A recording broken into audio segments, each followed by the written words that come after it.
Hey guys, let's knock out this test 15 review. Last test of the first semester, looking good. 1 and 2 might be the toughest ones on here, so I'm gonna go a little slower on those. One mistake on number 1, it should say sine 2x right there instead of 2 sine x.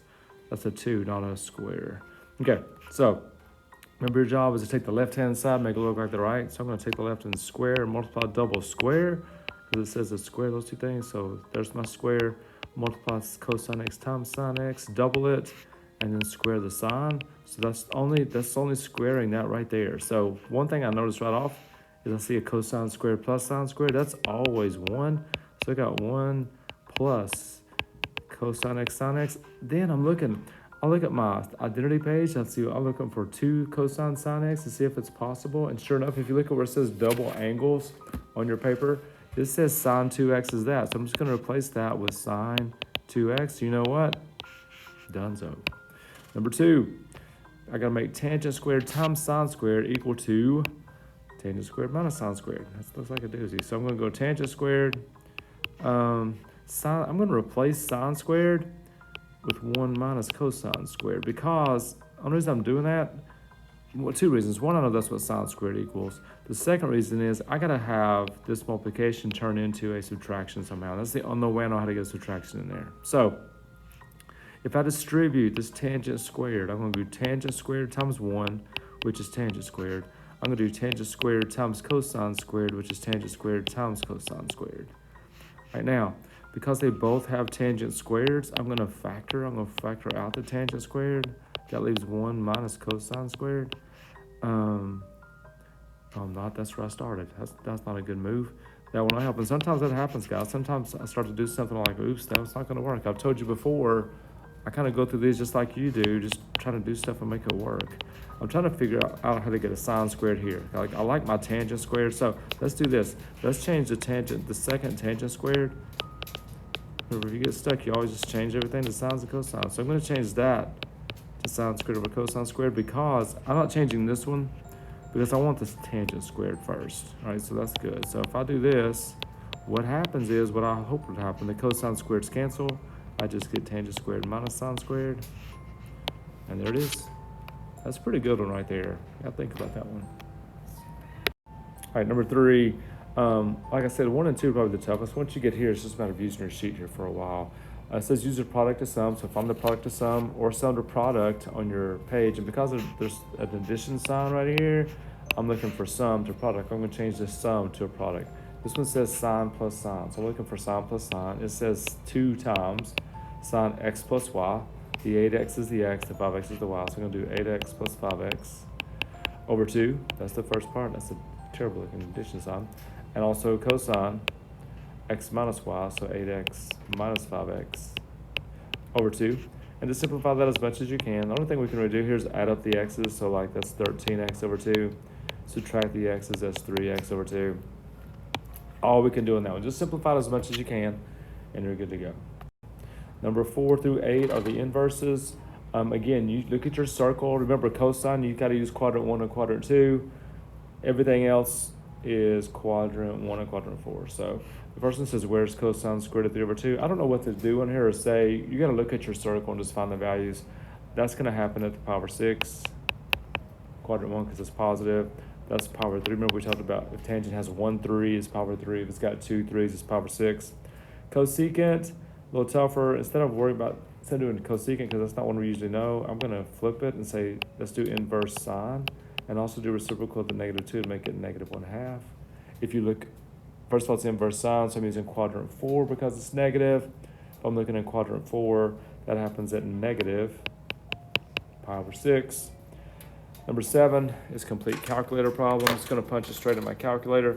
The directions on these says radians and degrees. I think I'm okay, and I think we talked about that in class. Let's just do radians on these. Probably good enough. I guess because it says degrees, I went kind of wrong either way. But I'm going to change my calculator mode to radians, and I'm just going to punch in inverse sine, which is second sine on your calculator, 0.8714.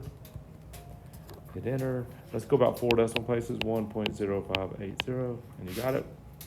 And then number 8. Number 8, you got to do a couple things.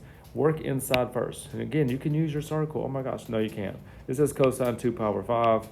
So if you take, that's not one that we know. So if I take cosine on my calculator, punch in 2 pi divided by 5 and hit enter right there. I'm getting this. I'm getting 0.3090.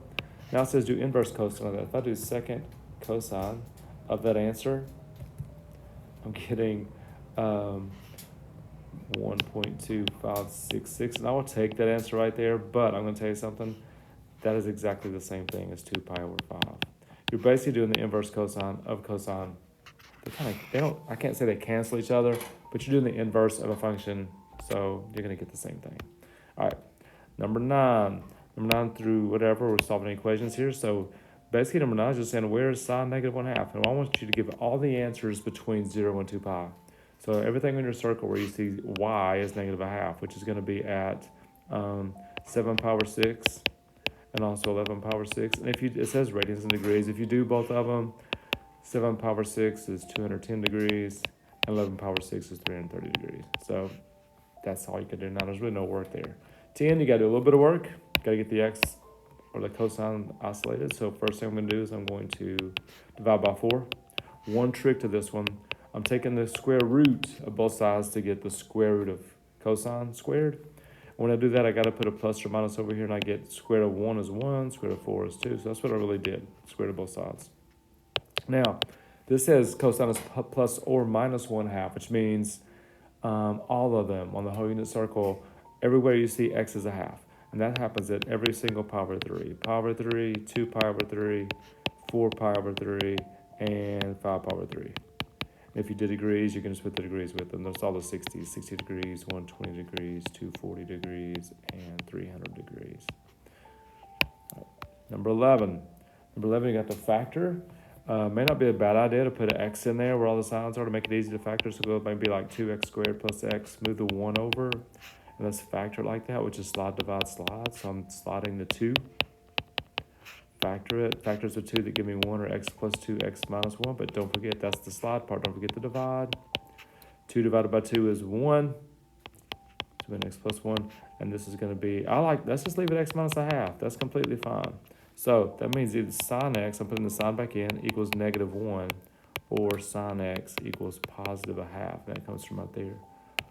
Again, look at your circle. Where's sine negative 1? Where's y negative 1? At 3 pi over 2. Where's sine 1/2? At pi over 6, and also 5 pi over 6. And you can find those again on your circle. I'm just doing those pretty quickly because I got the circle memorized. Okay, number 12. Number 12, tangent times sine x minus tangent x. This one, all else fails, is factor. So they both have a tangent x, so I'm going to factor that out. And if I do that, that leaves me sine x minus 1. And that's all you can do. That's all the work you can do. So my first factor is tangent, so I got to figure out where tangent is 0. And my second factor is sine x equals 1. The sine's the easier part. Where's sine 1? At the top of your unit circle at pi over 2. That's the only place. Where's tangent 0? Remember, tangent is sine over cosine. All right, so tangent is going to be 0 wherever sine is 0. You cannot have 0 in your denominator. So wherever sine is 0, that's where tangent is 0. So where is sine 0? It is 0 at 0 and pi, and technically 2 pi. But 2 pi and 0 are the same thing. If you don't get both of those, that's okay. But make sure you got one of them. Let's see if I have any more on this page. Not sure what's happening to my iPad here. Okay, I'm going to turn the page. I got a bunch more. There's 13 and 14. Okay, so 13 and 14. Again, do a little bit of work here. 13, I'm going to move the square root of 3 over. So I get 2 cosine x equals negative square root of 3. Divide both sides by 2. Get negative square root of 3 over 2. So I'm looking for everywhere in my circle where I see cosine is negative square root of 3 over 2. And cosine is negative in quadrant 2 and 3. So I'm looking over there, and I see it at 5 pi over 6. And then in quadrant 3, I also see it at 7 pi over 6. So the pi over 6 is there. And 14. 14 is kind of a doozy because it says sine 2x. So I'm going to look at my sheet. And if I look at my sheet where it says double angle, sine 2x is 2 sine x cosine x. So I'm going to replace that with 2 sine x cosine x. And that other cosine x is still there. Plus sine x equals 0. That looks like a boatload of stuff, and it kind of is, but it's kind of not. Okay, so multiply the 2 cosines in the first part, and I get cosine squared plus sine x equals 0. Now I'm kind of back where I was a minute ago, but I'm going to factor. And what they both have in common here is they both have a sine x. So I'm going to take out the sine x. And what that leaves me with is 2 cosine squared plus 1 is 0. I'm running out of room here. All right, so that means either sine x equals 0 or 2 cosine squared x equals -1. Now, I can do this part pretty easy. Where's cosine 0? As 0 and pi and 2 pi. Remember, sine is the y. On the other side, I need to move that 2 over like this. Now, here's the great thing about this one. Because it's squared, I've got to take the square root. Now, remember, you cannot take the square root of a negative number without using imaginaries, without using i's. And because you can't do imaginary numbers with cosine, those are the only 3 answers. That gives you an extraneous solution, basically. So no worries there. All right, one more, and we've got it knocked out. Let's see what we got here. The last question says, what is the amplitude, period, and phase shift of that graph? This graph right here. About wrote all over it. The amplitude, remember, is the number in the front, absolute value of that number, so it's just +4. The period, you do 2 pi divided by b. B in this problem is that second 4, so I'm doing 2 pi divided by 4. Cancel the 2 and the 4, you get pi over 2. And then the last thing is the phase shift. Phase shift, remember, is -c over b. C is that number at the end of your parentheses. So you do the opposite of negative pi, which is positive pi, over b, which is 4. So those are your 3. And that's all you got. This isn't too terrible. I think you got a chance to do great. Last one, you need to do great. Finish strong. And I'll see you tomorrow.